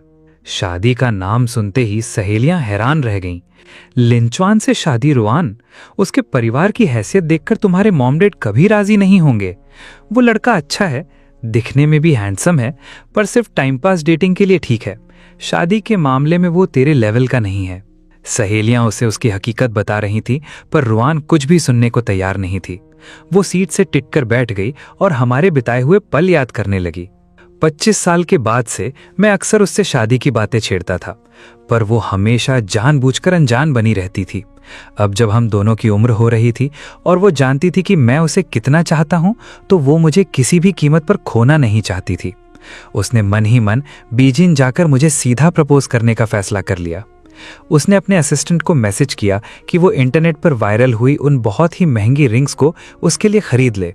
प्लेन टेक ऑफ करने से ठीक पहले असिस्टेंट का रिप्लाई आया, मैडम वो अंगूठियां किसी ने 90 करोड़ की भारी भरकम कीमत पर खरीद ली हैं। रूहान चौंक गई, सिर्फ 2 अंगूठियों के लिए 90 करोड़? उसने खरीदार का नाम पूछा तो जवाब मिला, बीजिंग का शैन परिवार। शैन परिवार का नाम सुनते ही रुआन दंग रह गई। उसकी शैन परिवार की दूसरी बेटी से थोड़ी बहुत जान पहचान थी, तो उसने तुरंत फोन मिलाया। दूसरी तरफ से जवाब मिला, अरे वो अंगूठियां, हाँ मैंने ही खरीदी हैं। मेरी छोटी बहन की आज शादी है तो मैंने उन्हें तोहफे में देने के लिए ली हैं। रुआन को लगा कि उसने पूछने में देर कर दी। उसने तहजीब दिखाते हुए बधाई दी, मुझसे ही चूक हो गई। शैन परिवार की दूसरी बेटी ने आगे कहा, मेरी बहन की शादी लिन परिवार के लड़के से हो रही है। दोनों खानदान बराबर के हैं और जोड़ी भी बहुत शानदार लग रही है। लिन नाम सुनते ही रुआन को एक पल के लिए मेरा ख्याल आया, पर उसने तुरंत दिमाग से निकाल दिया। उसने सोचा कि लिंचुआन तो एक छोटे से शहर का मामूली लड़का है, उसका बीजिंग के इतने बड़े लिन खानदान से क्या लेना देना। बीजिंग एयरपोर्ट पर लैंड करते ही रुआन ने मुझे कॉल किया। मेरे आसपास काफी शोर था और मेरा लहजा काफी सख्त था। मेरी एक्स गर्लफ्रेंड ने फोन किया है, क्या कोई खास काम है? एक्स गर्लफ्रेंड शब्द सुनते ही रुआन का पारा चढ़ गया, पर उसने खुद को कंट्रोल किया और नरम आवाज में कहा, लिंचुआन कल वाली बात बस मजाक थी यार, क्या तुम मुझ पर यकीन नहीं कर सकते? मैंने 2 टूक जवाब दिया। मुझे इस बात से रत्ती भर फर्क नहीं पड़ता कि वो गेम था या मजाक। मैं बस उस पर यकीन करता हूं जो मैंने देखा है। तुम्हें सफाई देने की कोई जरूरत नहीं है, मैं अभी बहुत बिजी हूं। इतना कहकर मैंने फोन काट दिया। रुआन गुस्से से लाल हो गई, पर उसकी सहेलियों ने उसे समझाया, फोन पर लड़ने का कोई फायदा नहीं है, सामने मिलकर बात करना। रुआन ने ड्राइवर से कहा, तियानकुआन विला चलो। तियानकुआन विला का नाम सुनते ही सहेलियां सन रह गईं। रुआन, ये तो बीजिंग का सबसे पॉश इलाका है, यहां तो सिर्फ वो लोग रहते हैं जो पूरे देश की इकोनॉमी हिला सकते हैं। लिंचुआन के दोस्त की शादी यहां हो रही है। रुआन के मन में फिर से वही शक पैदा होने लगा, क्या वाकई लिंचुआन लिन खानदान का कोई दूर का रिश्तेदार है? यहां सुबह के 10:30 बज रहे थे और मेरी शादी बस शुरू होने ही वाली थी। मैं छत की बालकनी पर खड़ा था। ये पूरी शादी यूचू ने खुद प्लान की थी और डेकोरेशन सच में बहुत शानदार थी। मुझे एहसास हुआ कि मॉम ने बढ़ा चढ़ाकर नहीं बल्कि कम ही बताया था। लिन और शैन परिवार की शादी में पूरे शहर के वीआईपी लोग आए थे। करीब 700-800 टेबल्स लगी थीं। बाहर कड़ाके की ठंड थी, पर मेहमानों की सुविधा के लिए चारों तरफ आउटडोर एसी लगाए गए थे। यूरोप से मंगाए गए फूलों से पूरा मंडप सजा था। और भाई, मेहमानों को रिटर्न गिफ्ट में शुद्ध सोने के ताले दिए जा रहे थे। इतना खर्च देखकर मुझे खुद अजीब लग रहा था। मैं अपने बाल सेट कर ही रहा था कि यूचू मेरे पास आई। बाहर ठंड है, चलिए अंदर चलते हैं। मैंने मुस्कुराकर सिर हिलाया और उसके साथ अंदर चला गया। शैन यूचू ने मुझे एक कप गर्म कॉफी देते हुए कैजुअली पूछा, अभी किसी का फोन आया था कि वो बीजिंग पहुंच गए हैं और शादी का वेन्यू पूछ रहे थे। क्या वो तुम्हारे कोई दोस्त हैं? अगर कहो तो मैं गेट पर किसी को उन्हें रिसीव करने भेज दूं। कैसे दोस्त? मैंने तुरंत अपना फोन चेक किया। तांग यान का नाम देखते ही मेरे चेहरे के हाव भाव बदल गए। तांग यान का फोन? क्या वो बीजिंग पहुंच गई है? मेरे होठों पर एक डेविल स्माइल आ गई। किसी को भेजने की जरूरत नहीं है, वो खुद रास्ता ढूंढ लेंगी। वैसे भी भीड़ बहुत ज्यादा है और आसपास के पहाड़ों पर रिपोर्टर्स भी छिपे होंगे। बेहतर होगा कि सिक्योरिटी बढ़ा दी जाए ताकि कोई तमाशा ना हो। शैन यूचू ने बिना कोई सवाल किए मेरी बात मान ली। जाने से पहले उसने शादी की अंगूठियां मेरे हाथ में थमा दी। उसके कमरे से बाहर जाते ही मैं अपनी हंसी नहीं रोक पाया। लियू रुयान वाकई मेरी शादी का तमाशा देखने शंघाई से यहां तक चली आई थी। मैंने रिंग बॉक्स खोला। उन अंगूठियों को देखते ही मैं ठिठक गया। अरे, ये तो वही अंगूठियां हैं जो मैंने 2 महीने पहले एक मैगजीन में देखी थीं और रुयान को दिखाई थीं। उस वक्त मैंने सोचा था कि एक दिन घुटनों पर बैठकर इन्हीं अंगूठियों से उसे प्रपोज करूंगा, पर किसे पता था कि सिर्फ 15 दिनों में उसकी और चेंजे की असलियत सामने आ जाएगी। जिस शादी और अंगूठियों का मुझे इंतजार था, वो आज मेरे पास थीं। बस दुल्हन बदल गई थी और ये बदलाव मेरे हक में सबसे बेहतरीन था। अब मुझे उन 7 सालों के लिए कोई मलाल नहीं था। बस इस बात की खुशी थी कि मैं सही वक्त पर उस टॉक्सिक जाल से बाहर निकल आया था। सुबह के ठीक 11 बजे शादी शुरू हुई। हजारों वीआईपी मेहमानों की मौजूदगी में शैन साहब अपनी बेटी का हाथ पकड़कर स्टेज तक आए और उसे मेरे हवाले कर दिया। जब अंगूठियां बदलने का वक्त आया और मैं यूचू को अंगूठी पहनाने ही वाला था, तभी नीचे एक भारी शोर मच गया। मैंने मुड़कर देखा, वहां लियू रुयान थी। वो पागलों की तरह सिक्योरिटी गार्ड्स को धक्का देकर आगे बढ़ रही थी। उसकी सहेलियां भी मेरा नाम चिल्लाते हुए उसके पीछे पीछे आ रही थी। इस हंगामे ने सबका ध्यान अपनी तरफ खींच लिया। मेहमानों की फुसफुसाहट और हैरान नजरों के बीच मैं बिल्कुल शांत खड़ा रहा। रुयान के चेहरे पर गुस्सा और हैरानी साफ दिख रही थी। मैंने यूचू से माफी मांगते हुए कहा, ये शंघाई के कुछ पुराने दोस्त हैं, क्या मैं कुछ मिनट लेकर इन्हें समझा सकता हूं? यूचू ने थोड़ी हिचकिचाहट के साथ सिर हिलाया। मैंने गार्ड्स को इशारा किया कि उन्हें छोड़ दें। मैं दूल्हे के लिबास में रुयान के सामने खड़ा था। उसने चीखते हुए मुझसे पूछा, तुमने कहा था कि तुम दोस्त की शादी में जा रहे हो, क्या वो दोस्त तुम खुद थे? मैंने अपनी हंसी दबाते हुए कहा, अक्सर जब लोग कहते हैं कि मेरा एक दोस्त है, तो उनका मतलब खुद से ही होता है। रुयान गुस्से से कांप रही थी। क्या इसीलिए तुमने मुझसे छुपकर शादी कर ली? छुपकर? रुयान, लिन और शैन परिवार की शादी की खबरें 1 महीने से इंटरनेट पर ट्रेंड कर रही हैं। क्या तुम आजकल ऑनलाइन नहीं रहती? लिन, शैन? ये शब्द सुनते ही रुयान ने झटके से दुल्हन की तरफ देखा। यूचू का चेहरा उसकी बड़ी बहन जैसा था, जिसे रुयान अच्छे से पहचानती थी। उसकी आंखें फटी की फटी रह गईं और वो हकलाने लगी। शैन यूचू की शादी लिन चुआन से हो रही है, तो फिर लिन चुआन कौन है? उसके पीछे खड़ी तांगयान भी चीख पड़ी, लिन चुआन, तुम बीजिंग के लिन परिवार से हो? मैंने एकदम बॉस वाले एटीट्यूड में अपना असली परिचय दिया। सही पहचाना, मैं बीजिंग के लिन ग्रुप का इकलौता वारिस हूं। लिन आग्नेय और ये सीइंग का इकलौता बेटा, शैन यूचू का पति। अब भी कोई शक है? वहां सन्नाटा छा गया।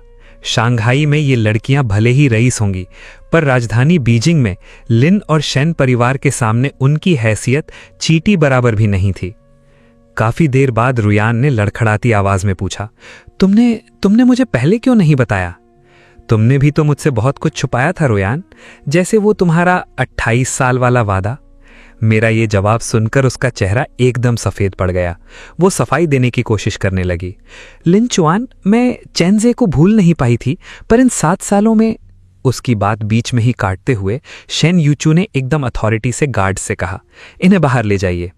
फिर उसने मेरा हाथ थामकर बड़े प्यार से कहा, लिन चुआन, अभी इन फालतू बातों का वक्त नहीं है। शादी के बाद हम इन्हें अलग से खाने पर बुला लेंगे, मेहमान इंतजार कर रहे हैं। मैं यूचू के इस कड़क फैसले से हैरान था। पियानो की धुन फिर से गूंज उठी। हमने अंगूठियां बदली और फूलों की बारिश के बीच ये रस्म पूरी हुई। सूरज की रोशनी यूचू के खूबसूरत चेहरे पर चमक रही थी। मैंने पीछे मुड़कर नहीं देखा और अपने एक नए खूबसूरत भविष्य की ओर कदम बढ़ा दिए। रात को जब शादी की थकान उतरी तो मैंने यूचू से बात करने का सोचा। आज जो कुछ भी हुआ, क्या तुम उसके बारे में मुझसे कुछ पूछना चाहती हो? यूचू ने अपना मेकअप साफ करते हुए मुझे देखा। अगर तुम बताना चाहो तो मेरे पास बहुत सवाल हैं, अगर नहीं बताना चाहो तो मुझे कुछ नहीं पूछना। मैं दंग रह गया। मुझे एहसास हुआ कि ये लड़की वाकई बहुत खास है। तुम्हें डर नहीं लगा कि उन लोगों के साथ मेरा क्या रिश्ता था या आगे क्या होगा? यूचू शांति से बोली, जिज्ञासा और डर दोनों हैं, पर वो अब जरूरी नहीं है। जरूरी ये है कि हमारी शादी हो गई है और अब हम साथ हैं। तुम जो भी शेयर करोगे मुझे खुशी होगी, अगर नहीं करोगे तो भी मैं समझ सकती हूं। जो बीत गया उस पर अब क्या पछताना। उसकी ये समझदारी देखकर मुझे लगा कि मुझे अब इससे कुछ नहीं छुपाना चाहिए। स्टेज पर जो थी वो मेरी एक्स गर्लफ्रेंड थी। हम 7 साल साथ थे। मैं उससे शादी करना चाहता था, पर उसे कोई और पसंद था। जब मुझे सच पता चला तो मैं सब छोड़कर बीजिंग वापस आ गया। मॉम डैड शादी के लिए दबाव बना रहे थे तो मैंने हाँ कह दी। उसे मेरी असलियत नहीं पता थी, इसलिए वो यहाँ तमाशा करने आ गई। यूचू ने मुस्कुराकर पूछा, कल ब्रेकअप और आज शादी, ये थोड़ा जल्दबाजी नहीं हो गई? मैंने बेफिक्री से कहा, शायद, पर हमारी शादी तो एक बिजनेस डील है ना। दुनिया के सामने हम पति पत्नी रहेंगे, बस इतना काफी है। यूचू के चेहरे पर एक फीकी सी मुस्कान आई। तो तुम्हें फर्क नहीं पड़ता कि तुम्हारी पत्नी कैसी है? ज्यादा नहीं, मेरा आखिरी मकसद बस लिन ग्रुप को संभालना है। ये सुनकर यूचू का दिल थोड़ा बैठा, पर उसने चुपचाप सिर हिला दिया। उधर रुयान और उसकी सहेलियों को गार्ड्स ने बेइज्जत करके घसीटकर विला से बाहर निकाल दिया था।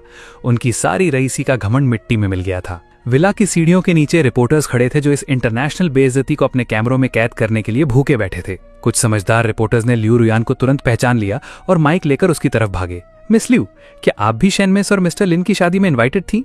आपकी हालत कुछ ठीक नहीं लग रही। क्या अंदर कोई हंगामा हुआ है? एक रिपोर्टर के पीछे पूरी भीड़ कैमरा और माइक लेकर उस पर टूट पड़ी। रुयान का मूड पहले ही खराब था, ऊपर से खुद को इस तरह नेशनल टीवी पर बेइज्जत होते देख वो आग बबूला हो गई। उसने सामने खड़े रिपोर्टर को धक्का दिया, 2-3 कैमरे पटक कर तोड़ दिए और वहां से भाग निकली।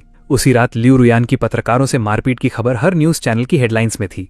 लियू ग्रुप की साख रातों रात मिट्टी में मिल गई और उनके खिलाफ नेगेटिव पीआर की बाढ़ आ गई। लियू परिवार ने पैसा पानी की तरह बहाया, पर ये खबरें दब नहीं पाईं। तभी चेंजे का कॉल आया। रुयान होटल के कमरे में खुद को बंद करके शराब पी रही थी। हेलो रुयान, मैंने न्यूज में देखा कि शैन परिवार की जिससे शादी हुई है वो लिन चुआन है। क्या वो वाकई लिन खानदान का असली वारिस है? रुयान ने कड़वाहट से कहा, हाँ है, अब क्या? चेंजे की आवाज में घटिया लालच साफ झलक रहा था। जिया ने मुझे बताया कि लियू, तांग, चैन और शिया परिवारों का जो बड़ा जॉइंट प्रोजेक्ट है उसका फाइनल फैसला बीजिंग से ही होना है। तुमने उसके साथ 7 साल बिताए हैं, क्या तुम उससे बात करके ये प्रोजेक्ट हमें दिलवा सकती हो? रुयान का दिमाग भले ही शराब से सुन्न था, पर वो पूरी तरह पागल नहीं हुई थी। उसने ठंडी हंसी के साथ कहा, मदद मांगू? वो शैन यूचू से शादी कर चुका है, अब वो मेरी मदद क्यों करेगा? चेंजे ने बेशर्मी की हद पार करते हुए कहा, अरे 7 साल का साथ था यार, कुछ तो पुरानी यादें होंगी ही, तुम कोशिश तो करो। तुम्हारे डैड का अभी फोन आया था, वो कल वाले तमाशे से बहुत गुस्से में हैं। अगर ये प्रोजेक्ट मिल गया तो उनका गुस्सा ठंडा हो जाएगा और वो तुम्हें माफ कर देंगे। रुयान का मन थोड़ा डोला। उसने कोई पक्का वादा तो नहीं किया, पर कोशिश करने की बात कहकर फोन रख दिया। उसने बाथरूम जाकर अपना चेहरा धोया ताकि नशा कम हो सके। कुछ देर बाद तांग्यान कमरे में आई और वे दोनों उस प्रोजेक्ट को लेकर प्लानिंग करने लगी। रुयान खिड़की के बाहर बीजिंग की ऊंची इमारतों को देख रही थी। ये प्रोजेक्ट बहुत बड़ा था और बीजिंग से लेकर शंघाई तक की बड़ी ताकतें इसे हथियाना चाहती थीं। उसे पता चला कि इस प्रोजेक्ट की हेड लिन जियाओ हैं, जो मेरी सगी बुआ हैं। अगर उनके जरिए रास्ता मिल जाए तो काम आसान हो जाएगा। रुयान ने फैसला किया कि वो इस प्रोजेक्ट के बहाने एक बार फिर मुझसे मिलने की कोशिश करेगी। इधर शादी के अगले दिन कोर्ट मैरिज की सारी फॉर्मेलिटीज पूरी करने के बाद मैं सीधा लिन ग्रुप के हेड ऑफिस पहुंचा और वाइस प्रेसिडेंट का पद संभाल लिया। डैड ने अपने सबसे भरोसेमंद सेक्रेटरी और असिस्टेंट्स मेरी टीम में लगा दिए ताकि मैं जल्दी काम सीख सकूं। फाइलों और रिपोर्ट्स में मैं इतना खो गया कि पता ही नहीं चला कि कब रात के 8 बज गए। पूरी बिल्डिंग में सिर्फ मेरे केबिन की लाइट जल रही थी। तभी शेन यूचू अंदर आई। तुम यहां? यूचू ने मुस्कुराते हुए कहा, आज हमारी शादी का दूसरा दिन है। कायदे से तो मुझे हनीमून की छुट्टियों पर होना चाहिए था। मुझे याद आया कि सुबह जब मैंने ऑफिस जाने की बात कही थी तो उसके चेहरे पर एक अजीब सा भाव आया था। अब मुझे समझ आया कि वो क्या सोच रही थी। मैंने शर्मिंदा होकर कहा, पहली बार शादी हुई है ना, तो एक्सपीरियंस नहीं था कि ये सब छुट्टियां भी जरूरी होती हैं। वैसे हनीमून और सेलिब्रेशन तो आम कपल्स के लिए होता है, हमारी तो बिजनेस डील है, तो शायद इसकी जरूरत नहीं। यूचू की आंखों में एक पल के लिए उदासी दिखी, पर उसने तुरंत खुद को संभाल लिया। तुम बिजी हो तो सेलिब्रेशन छोड़ सकते हैं, पर हम पति पत्नी तो हैं ही। क्या लिन वीपी एक डिनर के लिए वक्त निकाल सकते हैं? उसने मजाक में कहा तो मैं भी मुस्कुरा दिया। हम एक मशहूर वेस्टर्न रेस्टोरेंट पहुंचे। डिनर का पीक वक्त था और हम लेट आए थे, इसलिए प्राइवेट केबिन खाली नहीं थे। मुझे जोरों की भूख लगी थी, तो यूचू की मर्जी से हम हॉल में ही खिड़की के पास एक कोने में बैठ गए। यूचू ने मेन्यू मुझे दिया और वहां की मशहूर डिशेस के बारे में बताया। मैंने अपनी पसंद की 4-5 चीजें ऑर्डर की और मेन्यू उसे वापस दिया। यूचू ने अपने लिए कुछ अलग से ऑर्डर नहीं किया। तुम और कुछ नहीं मंगाओगी? मेरा स्वाद शायद तुम्हें पसंद ना आए। उसने सिर हिलाया और मेरी आंखों में देखते हुए प्यार से कहा, अब हम साथ हैं तो रोज एक ही मेज पर खाना खाएंगे। जो तुम्हें पसंद है मैं भी उसे ट्राई करना चाहती हूँ। हमने शादी की है, खुद को बेचा नहीं है। तुम्हें जो पसंद हो या जो कहना हो तुम बेझिझक कह सकते हो। हम हर बात पर चर्चा कर सकते हैं। हर बात पर? क्या हनीमून कैंसिल करने पर भी चर्चा हो सकती है? मुझे लगा वो कुछ बड़ा मांग लेगी, पर उसने फिर से हनीमून की बात छेड़ दी। तुम वाकई जाना चाहती हो? हमने शादी के लिए बहुत मेहनत की है और मैं थोड़ा आराम करना चाहती हूँ। साथ ही दोनों परिवार चाहते हैं कि हम एक दूसरे को जल्दी समझें। हनीमून उसके लिए अच्छा मौका है। तुम्हें क्या लगता है? उसकी इस ईमानदारी भरी बातों के सामने मेरे सारे बहाने धरे के धरे रह गए। यूचू एक बेहतरीन पत्नी थी जो मेरी हर बात का सम्मान करती थी। हनीमून मेरे लिए भले ही मायने ना रखता हो, पर मैं उसका दिल नहीं तोड़ना चाहता था, इसलिए मैंने हाँ कह दी। मेरा जवाब सुनकर वो खुशी से खिल उठी। इधर ल्यू रुयान पूरे दिन लिन ग्रुप की बिल्डिंग के नीचे मेरा इंतजार करती रही थी। जब हम रेस्टोरेंट पहुंचे तो वो भी पीछे पीछे आ गई। वो मुझसे अकेले में बात करना चाहती थी, पर पूरे डिनर के दौरान मैं अपनी सीट से नहीं उठा। मैं और यूचू हंस हंस कर बातें कर रहे थे, एक दूसरे को खाना सर्व कर रहे थे। ये सब देखकर रुयान अंदर ही अंदर जल रही थी। 2 घंटे तक उसके सामने खाना रखा रहा, पर उसने एक निवाला भी नहीं चखा। उसकी नजरें बस मेरे मुस्कुराते चेहरे पर टिकी थीं। जब मैं वॉशरूम जाने के लिए उठा तो रुयान तुरंत मेरे पीछे आई और गैलरी में मुझे रोका। लिन चुआन, तुमने शेन यूचू से शादी के लिए हाँ क्यों की? मैंने मुड़कर देखा। मेरी आंखों में बस हैरानी थी। जहां तक मुझे याद है हमारा ब्रेकअप हो चुका है।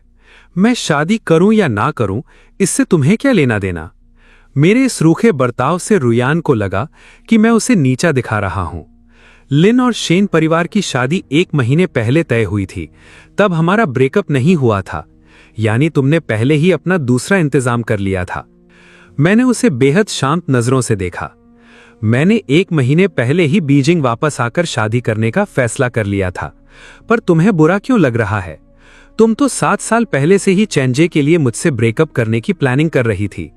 तो अगर मैंने 1 महीने पहले अपने भविष्य के बारे में सोच लिया तो इसमें गलत क्या है? रुयान के पास कोई जवाब नहीं था। उसने मुट्ठियां भींच लीं और पछतावे के साथ बोली, मेरे और उसके बीच वैसा कुछ नहीं था जैसा तुम सोच रहे हो।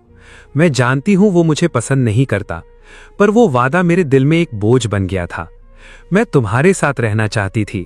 मैं तो तुम्हें प्रपोज करने वाली थी, रिंग तक ले ली थी। लिन चुआन, क्या तुम मुझ पर एक बार भरोसा नहीं कर सकते? शायद चेंजे ने तुम्हें लात मार दी, इसलिए तुम्हें इस बैकअप की याद आ रही है। मैंने कड़वाहट से कहा। दुख की बात यह है कि मेरी शादी हो चुकी है। रुयान, बेहतर होगा कि तुम चेंजे को ही प्रपोज करो, शायद वो मान जाए। मेरा तंज सुनकर वो और भी टूट गई। उसने मेरा हाथ पकड़ने की कोशिश की, पर मैं पीछे हट गया। मैंने उसे कभी प्यार नहीं किया, मैं बस बेवकूफ थी। उस रात के बाद मुझे एहसास हुआ कि मुझे तुम्हारी आदत हो गई है। मैं वाकई तुमसे शादी करना चाहती थी। मुझे उसकी बातों पर अब घिन आ रही थी। तुम्हें गुस्सा है कि चेंजे ने तुम्हें इस्तेमाल किया और छोड़ दिया। तुम्हें लगता है कि तुम्हारी 7 साल की तपस्या बेकार गई और तुम खुद को बेचारी समझ रही हो। पर क्या तुमने कभी सोचा है कि तुम और चेंजे एक जैसे ही हो? उसने तुम्हें लटका कर रखा और तुमने मुझे। तुम सब एक ही थाली के चट्टे बट्टे हो। तो मेरे सामने ये पहचानने में गलती हो गई या पछतावे का नाटक करने की कोई जरूरत नहीं है। मेरे इन शब्दों ने ल्यू रुयान के चेहरे का सारा खून निचोड़ लिया। वो बिल्कुल सफेद पड़ गई। मुझे उसकी इस हालत से कोई फर्क नहीं पड़ रहा था और मैं इस बहस को आगे नहीं खींचना चाहता था। मैं मुड़कर हॉल की तरफ जाने लगा, पर जैसे ही हम एक दूसरे के पास से गुजरे, रुयान खुद को रोक नहीं पाई और उसने जबरदस्ती मेरा हाथ पकड़ लिया। मेरे सब्र का बांध अब टूट चुका था। मैंने झटके से अपना हाथ छुड़ाया। उस छीना झपटी में ऊपर छत पर लगा हुआ भारी भरकम झूमर चरमराकर टूटा और सीधा मेरे सिर की तरफ गिरने लगा। खतरा देखते ही रुयान ने बिना कुछ सोचे मुझे एक तरफ धक्का दे दिया। एक जोरदार धमाका हुआ और वो लोहे का भारी भरकम झूमर सीधा उसके कंधे पर जा गिरा। मैं कुछ मीटर दूर जा गिरा था। तभी शेन यूचू भागती हुई वहां आई। उसकी नजर जमीन पर पड़ी रुयान पर गई, जो दर्द से बुरी तरह तड़प रही थी। रुयान ने अपने दाहिने कंधे को कसकर पकड़ा हुआ था और उसका चेहरा दर्द के मारे लाल हो चुका था। वेटर और बाकी स्टाफ तुरंत उसकी मदद के लिए दौड़ पड़े। शेन यूचू ने घबराकर मुझसे पूछा कि कहीं मुझे चोट तो नहीं लगी। जब उसे यकीन हो गया कि मैं बिल्कुल ठीक हूं, तब उसने राहत की सांस ली और मेरा हाथ थामकर मुझे वहां से दूर ले गई। हम दोनों को साथ जाते देख जमीन पर पड़ी रुआन ने दर्द में अपने होंठ भींच लिए। वो कुछ कहना चाहती थी, पर उसका गला रुंध गया था। उसने हार मानकर आंखें बंद कर लीं और उसकी यादों में हमारी पुरानी बातें घूमने लगीं। उसे याद आ रहा था कि जब उसे पेट में दर्द होता था तो मैं दिन रात उसके पास बैठता था, डॉक्टरों से बात करता था और उसकी हर छोटी जरूरत का ख्याल रखता था। जब उसे कहीं खरोंच आ रही तो मैं तुरंत अंडा उबालकर उसकी सिकाई करता था। जब उसे नींद नहीं आती तो मैं रात भर जागकर उसके साथ म्यूजिक सुनता या सूप बनाता। पहले उसकी हर छोटी बात मेरे लिए सबसे बड़ी थी, पर आज उसने मेरी जान बचाने के लिए खुद को घायल कर लिया और मैं बिना मुड़कर देखे किसी और का हाथ थामकर वहां से चला गया। उस पल रुआन को यकीन हो गया कि मैं अब वो लिंचवान नहीं रहा जो उसे अपनी दुनिया मानता था। अब मैं उसे प्यार नहीं करता था। घर पहुंचने के बाद मेरा मन थोड़ा शांत हुआ। मैं सोफे पर बैठकर चाय पी रहा था और उस हादसे के बारे में सोचकर अब भी थोड़ा डरा हुआ था। मैं यूचू से कुछ कहना ही वाला था कि तभी मैंने देखा कि वो फर्स्ट एड बॉक्स लेकर मेरे पैरों के पास बैठ गई है। मुझे कोई चोट नहीं लगी है, तुम ये बॉक्स क्यों लाई हो? मैंने पूछा। यूचू ने कुछ नहीं कहा, बस चुपचाप मेरी एड़ी की तरफ इशारा किया। मैंने देखा तो पता चला कि कांच के एक टुकड़े से वहां एक छोटी सी खरोच आ गई थी और हल्का सा खून निकल रहा था। यूचू ने रुई में अल्कोहल लगाया और बोली, थोड़ा दर्द हो सकता है। सच कहूं तो इतनी मामूली चोट पर मैं कभी ध्यान भी नहीं देता, इसलिए यूचू को इतना फिक्रमंद देखकर मुझे थोड़ी झिझक हुई। इतनी छोटी सी चोट तो अपने आप ठीक हो जाती है, तुम बेकार में परेशान हो रही हो। मेरे इतना कहते ही जैसे ही उसने जख्म पर अल्कोहल लगाया, मेरे मुंह से सिसकारी निकल गई। साफ करने के बाद उसने वहां बैंडेड लगा दिया और कहा, मैं अभी वाटरप्रूफ कवर मंगवा देती हूं। अगले 2 दिन नहाते वक्त ध्यान रखना कि जख्म में पानी ना जाए और बाहर जाना हो तो सिर्फ सैंडल ही पहनना। मैं बचपन से ही बुआ के पास रहा, फिर 4 साल कॉलेज और 6 साल का रिश्ता। मैं हमेशा अकेला ही रहा था। ये पहली बार था जब कोई मेरी इतनी छोटी सी चोट के लिए इतनी बड़ी केयर कर रहा था। माहौल को थोड़ा हल्का करने के लिए मैंने मजाक किया, इतनी मेहनत की जरूरत नहीं है, जब तक तुम्हारा सामान आएगा तब तक तो जख्म ही भर जाएगा। यूचू ने अपनी नजरें उठाकर मुझे देखा। उसके चेहरे पर एक अजीब सी गंभीरता थी। आज तुम्हें जो भी खरोंच आई है वो मेरी लापरवाही की वजह से है। मुझे बुरा लग रहा है। चोट चाहे छोटी हो, दर्द तो होता ही है। मैं नहीं चाहती कि इतना सब होने के बाद तुम्हें जरा सी भी तकलीफ हो। शायद मैं थोड़ी ज्यादा फिक्र कर रही हूं, पर सावधानी में कोई बुराई नहीं है, मेरी बात मान लो। उसकी आवाज में इतनी सच्चाई और उसकी आंखों में जो हल्का सा पछतावा था, उसने मेरे दिल के तारों को छेड़ दिया। मेरा दिल जोर से धड़कने लगा। मैं उसकी आंखों में नहीं देख पाया और बस सिर हिलाकर हाँ कह दी। यूचू के जाने के बाद तांग्यान का कॉल आया। लिंचवान, तुम इतने पत्थर दिल कैसे हो सकते हो? रुआन ने तुम्हारी जान बचाने के लिए इतनी गहरी चोट खाई और तुम उसे देखने तक नहीं आए। उसके इस बेमतलब के इल्जाम पर मुझे गुस्सा आ गया। मैंने ठंडी हंसी के साथ कहा, अगर वो मुझे जबरदस्ती रोकती नहीं तो वो झूमर मेरे सिर पर गिरता ही नहीं। उसे चोट लगी है तो ये उसके अपने किए का फल है, इसमें मेरी क्या गलती है? तांग्यान चिल्लाई, जो भी हो, आखिरी वक्त पर उसने तुम्हें धक्का देकर बचाया तो सही, क्या तुम्हें पुरानी यादों का जरा भी एहसास नहीं है? मुझे उसकी इन बातों पर हंसी आ रही थी। मैंने बात खत्म करने के लिए झूठ बोल दिया। मेरा भी मन था आने का, पर मेरे पैर में भी गहरी चोट आई है और मैं अभी चल नहीं सकता। फोन पर सन्नाटा छा गया। फिर उसने गला साफ करते हुए अपना असली रंग दिखाया। ठीक है, अगर नहीं आ सकते तो कोई बात नहीं, पर एहसान तो चुकाना होगा। मैंने सुना है 1 महीने बाद यूनेडा प्रोजेक्ट की लॉन्चिंग पार्टी है। तुम बस अपने सेक्रेटरी से कहकर हमारे लिए कुछ इनविटेशन कार्ड्स भिजवा दो तो समझो हिसाब बराबर। ओह, तो ये था इनका असली मकसद। मैं मन ही मन हंसा और हाँ कह दिया। फोन रखने के बाद मैंने बुआ को मैसेज करके इस प्रोजेक्ट के बारे में पूछा और कुछ इनविटेशन कार्ड्स का इंतजाम करने को कहा। अगले कुछ दिनों तक शेन यूचू साय की तरह मेरे साथ रही। पहले तो मैं उसे अपने काम पर ध्यान देने को कहता, पर वो हर बार हनीमून की छुट्टियों का बहाना बनाकर रुक जाती। धीरे धीरे मुझे उसकी आदत होने लगी। काम में कोई भी दिक्कत आती तो वो अपनी राय देती, जो वाकई कमाल की होती थी। देर रात जब मैं ऑफिस का काम करता, वो अपना लैपटॉप लेकर पास बैठ जाती और अपना काम करती। अगर उसे कहीं बाहर जाना होता तो वो मुझे बताकर जाती। छुट्टियों में वो मुझे डेट पर ले जाती और बीजिंग की नई नई जगहों से रूबरू कराती। आधा महीना बीत गया और नया साल यानी लूना न्यू ईयर आ गया। लिन और शेन परिवार ने तय किया कि इस बार सब साथ मिलकर त्योहार मनाएंगे। घर में हजारों बातें हो रही थी, पर सबकी सुई हम दोनों पर ही टिकी थी। मेरी मॉम ने बड़े प्यार से हम दोनों को देखा और कहा, लिंचवान की जिद बिल्कुल अपनी बुआ जैसी है। ग्रेजुएशन के बाद मैंने इसे कितना कहा कि बीजिंग आ जा, पर यह नहीं माना। मैं तो हार मान चुकी थी। यूचू बेटा, अगर ये कभी जिद करे तो थोड़ा संभाल लेना। सबके सामने अपनी बुराई सुनकर मुझे थोड़ा ऑकवर्ड लगा। मैं सफाई देने ही वाला था कि यूचू ने एक छिला हुआ संतरा मेरे हाथ में रखा और मुस्कुरा कर बोली, मॉम, आप गलत समझ रही हैं। लिंचवान जिद्दी नहीं, बल्कि बहुत स्वाभिमानी और समझदार हैं। मुझे यकीन है कि वो बुआ के साथ मिलकर लिन परिवार की जिम्मेदारियों को बखूबी निभाएंगे। मुझे तो उल्टा इनसे बहुत कुछ सीखना है, ताकि मैं इनके पीछे ना रह जाऊं। उसकी बात सुनकर शेन परिवार वाले भी खुश हो गए और मेरी मॉम की खुशी का तो ठिकाना ही नहीं रहा। वो हंसी मजाक में बोली, तुम दोनों बस ऐसे ही साथ रहो तो हम खुश हैं, और अगर जल्दी से कोई पोता पोती मिल जाए तो मजा ही आ जाएगा। बड़ों की ये बातें सुनकर मेरे कान शर्म से लाल हो गए। यूचू ने मेरा चेहरा देखा और बहाना बनाकर मुझे गार्डन की तरफ ले गई। बाहर की ठंडी हवा में जाकर मेरी जान में जान आई और मेरा चेहरा फिर से नॉर्मल हुआ।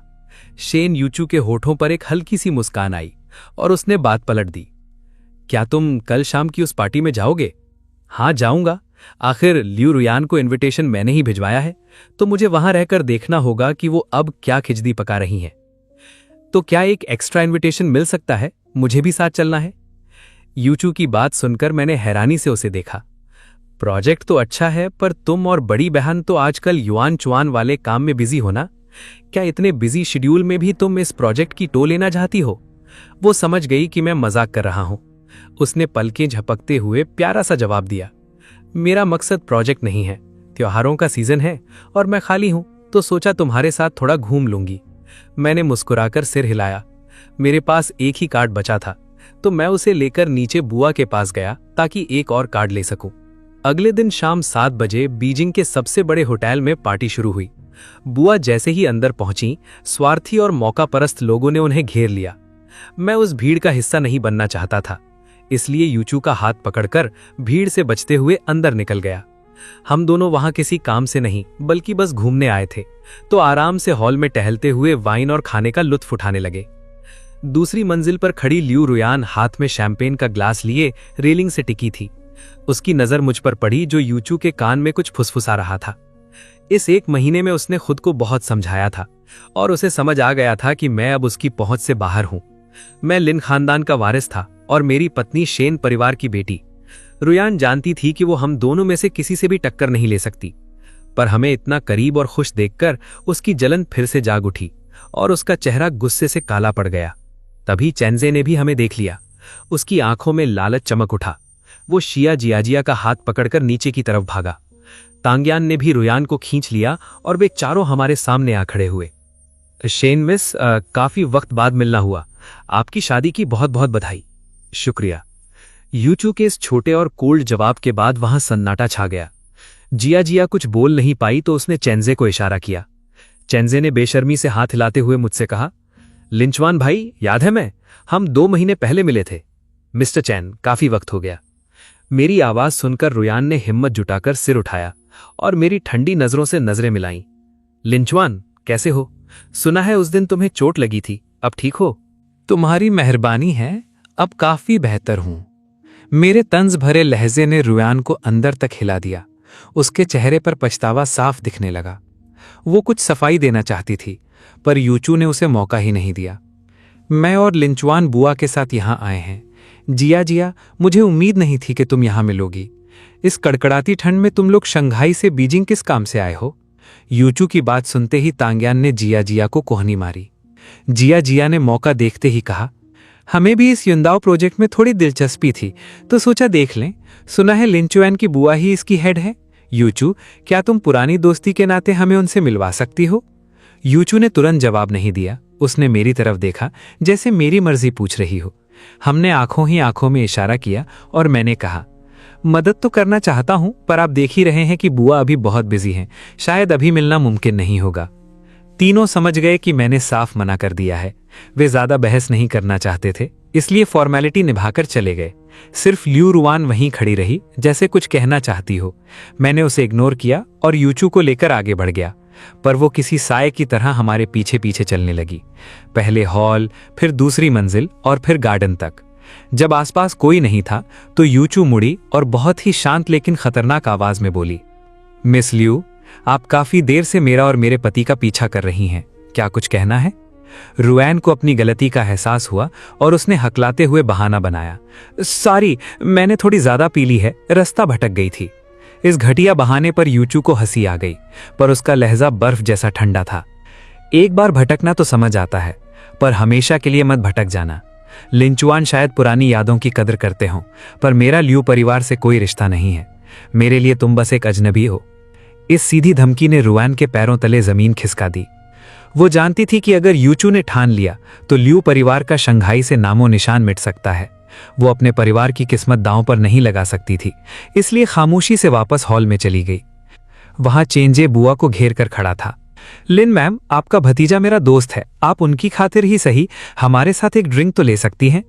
जैसे ही ये सुनाई दिया, मैं समझ गया कि गड़बड़ होने वाली है।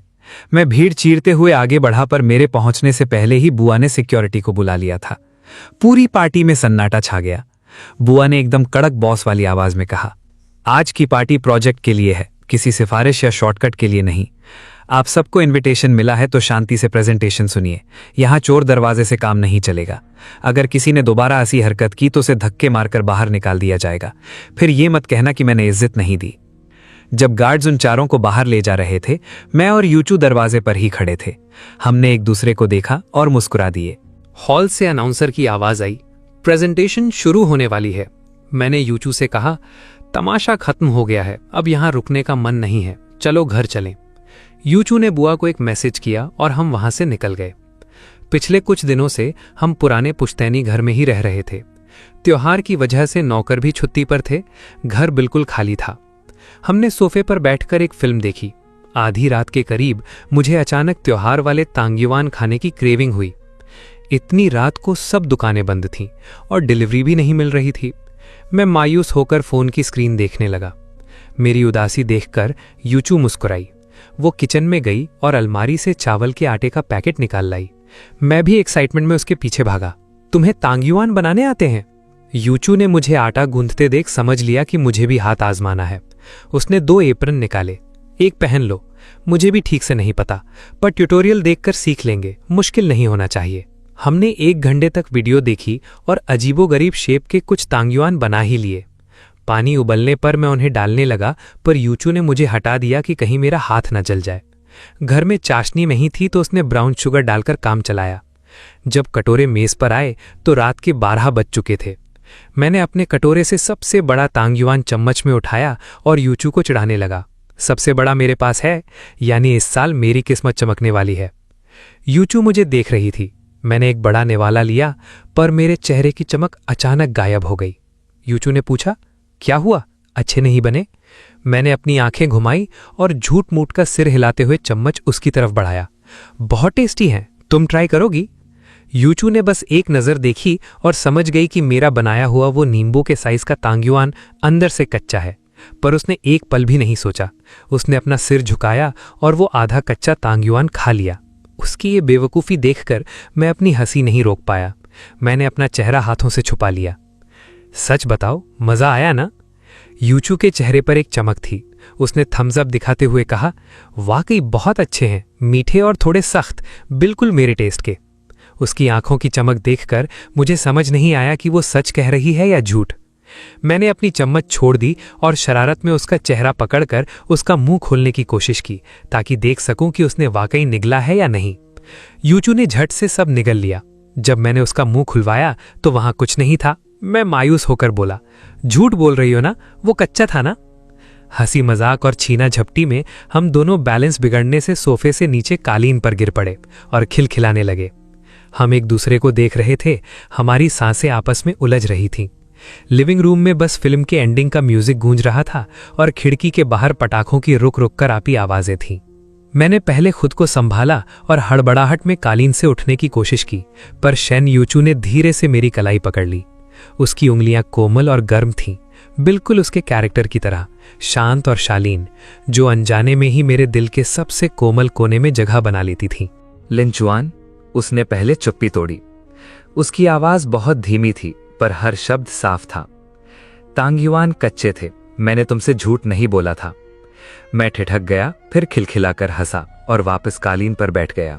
उस नजदीकी से मैंने उसकी आंखों में झांका।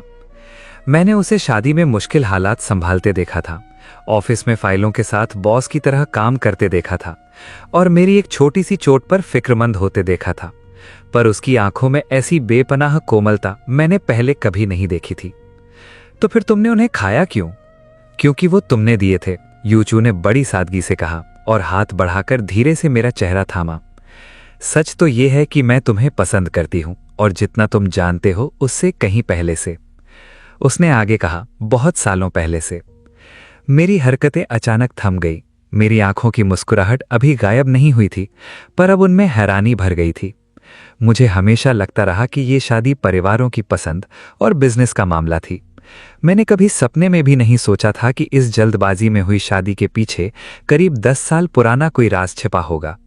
शेन यूचू ने मेरी हैरानी देखी और मुस्कुरा दी। वो अपने दिल में बरसों से दबाकर रखा वो राज उस इंसान को सुनाने लगी जिसका उसने बहुत इंतजार किया था। जब तुम 18 साल के थे, तुम्हारी बुआ शादी करने के लिए देश वापस आई थीं। मैं अपने परिवार के साथ उस दावत में गई थी। उस दिन पूरा हॉल मेहमानों से भरा हुआ था। बीजिंग के बड़े बड़े लोग लिन परिवार से मिले थे, नेटवर्किंग कर रहे थे। सिर्फ तुम थे जो एक कोने में चुपचाप बैठे अपनी बुआ का वो म्यूजिकल इंस्ट्रूमेंट ठीक कर रहे थे जिसे उन्हें स्टेज पर बजाना था। तुम्हारी उंगलियां जब तारों पर थीं और तुम्हारी नजरें झुकी हुई थीं, तब खिड़की से आती धूप भी जैसे तुम पर ही ठहर गई थी। उस वक्त मैंने सोचा था कि कोई इंसान इतना सादगी भरा और अपनी धुन का पक्का कैसे हो सकता है, जिसकी आंखों में इतनी शांति और मासूमियत हो। उस दिन के बाद से मैं हमेशा तुम्हें दूर से देखती रही। मुझे पता था कि तुमने बीजिंग की ऐशो आराम वाली जिंदगी छोड़कर यूनिवर्सिटी में पढ़ने का फैसला किया है। मुझे पता था कि तुमने कॉलेज के फंक्शन में परफॉर्म किया और सब तुम्हें कितना पसंद करने लगे। मुझे ये भी पता था कि तुम एक बहुत लंबे रिश्ते में हो और तुमने अपनी सारी कोमलता और सब्र किसी और पर न्यौछावर कर दिया है। उसकी आवाज शांत थी, पर उसमें एक हल्का सा दर्द छिपा था। मैं सिर्फ तुम्हें दूर से देख सकती थी, पास आने की ना तो हिम्मत थी और ना ही कोई हक। मैं बस सोशल मीडिया पर तुम्हारी पसंद नोट कर लेती और दूसरों से तुम्हारे बारे में जो कुछ सुनने को मिलता उसे दिल में संजो लेती। तुम्हें किसी और को 7 साल तक प्यार करते देखा और उन 7 सालों में मैंने तुम्हारा इंतजार किया। इसीलिए जब तुम्हारी मॉम मेरे पास शादी का प्रस्ताव लेकर आई तो मैंने 1 सेकंड भी नहीं सोचा।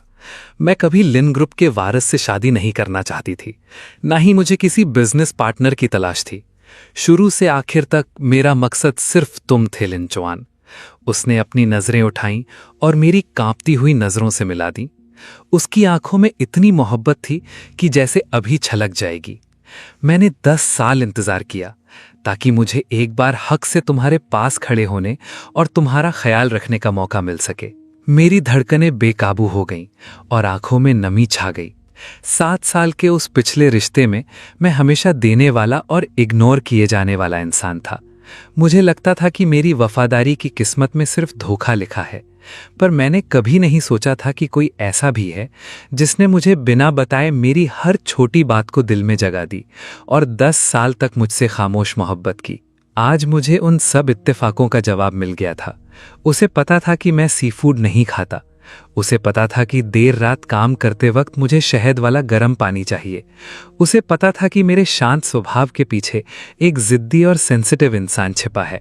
ये कोई कुदरती बात नहीं थी। उसने सालों तक मेरे बारे में एक एक बात याद की थी।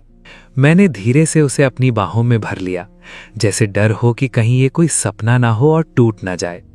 मैंने अपना सिर उसके बालों पर टिकाया और रुंधे हुए गले से कहा, यूचू, मुझे माफ कर देना। मैंने आने में बहुत देर कर दी। मैंने एक गलत इंसान के लिए 7 साल बर्बाद कर दिए और इस लड़की का 10 साल का इंतजार नहीं देख पाया। शुक्र है कि मैं सही वक्त पर मुड़ गया और शुक्र है कि वो अब भी मेरा इंतजार कर रही थी। देर नहीं हुई। यूचू ने मुझे कसकर पकड़ लिया और अपना चेहरा मेरे सीने पर टिका दिया।